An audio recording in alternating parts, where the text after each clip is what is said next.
Аты жөнім Бірлік Берікұлы болады. Алматы облысы, Панфилов ауданы, Жаркент қаласында дүниеге келдім. Сол Жазиралы Жаркентте нөмірі 7-ші орта мектепте білім алдым. Кейін гуманитарлық колледжге оқуға түсіп, сол жерде білім алдым. Ал 2013 жылдан бастап Әл-Фараби атындағы Қазақ ұлттық университеті журналистика факультетіне оқуға түстім. Ордалы оқу орнында 4 жыл білім алып, осы үлкен өмірге қадам бастым. Қазір есімі елге таныс, беделді хабар арнасында жаңалықтар қызметінде тілші ретінде жұмыс істеймін.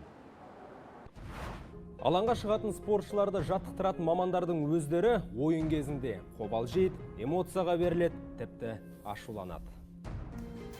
Армағайын, еліміздің бас арнасын тікелей эфирінде жаңалықтар, студияда Бірлік Берікұлы, сурдодармада Жанбота Сәрсенбаева. Дәл қазір Астана маңындағы ауа температурасы -38 градусты көрсетіп тұр. Бұл даладағы желдің екпінімен есептеген кезде шамамен -51 градустай болып сезіліп тұр.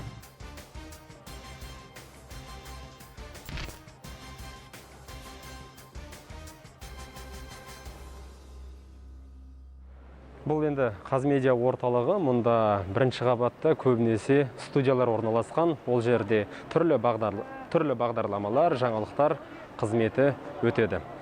Жалпы осы Қазмедиада жұмыс істеймін деп мен бала кезден армандадым деп айта алмаймын, себебі бала кездегі арманым мүлдем басқа болатын. Қазіргі таңда міне осы жаңа айтып кеттім хабар арнасында журналист ретінде осында жұмыс істеп жатқаныма міне 3 жылдың жүзі болды.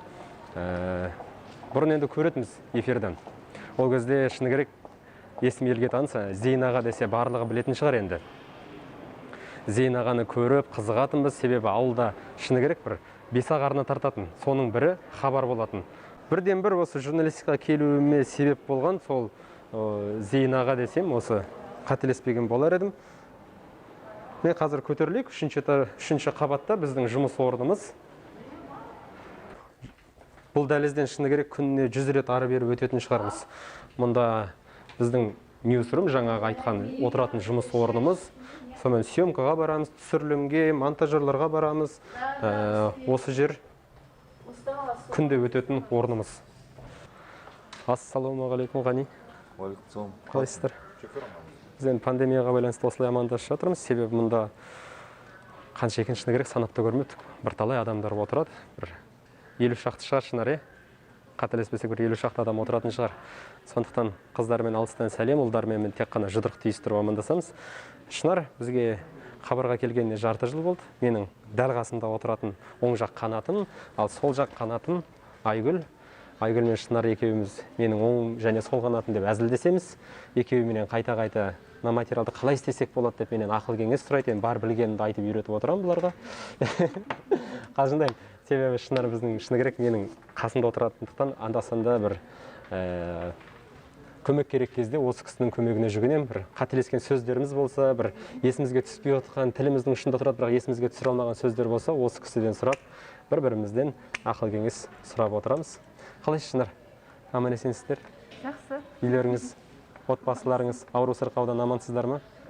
Негізгі жұмысымыз осылай амандық, хал сұрасудан басталады.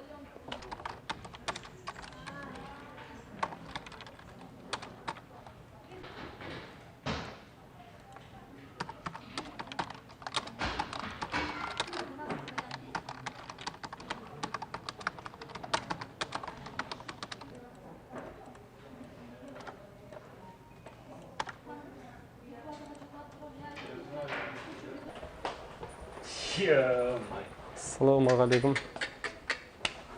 Көрейін ме? Аспасын. Жалпы мынау журналист қауымның жегені жантақ, арқалағаны алтын деп жатады ғой мынау. Қызығы мен шыжығы қатар жүретін бұл салада негізі қызығы көп деп айтсам жаңылмас едім. Себебі әлі есімде осында алғаш рет орналасқан кезде жұмысқа мысалы біз түсірілімге бару үшін оператормен бірге барамыз, және біз, яғни оператор камераны алады, ал біз операторға, яғни камераға флешка алуымыз керек болатын. Сонымен түсірілімге не керек барып аламыз, оператор менен сұрайды, флешка қайсы деп. Ал менде флешка жоқ, оны мен алмағам, оны маған ешкім айтпағанда білмегенбізде.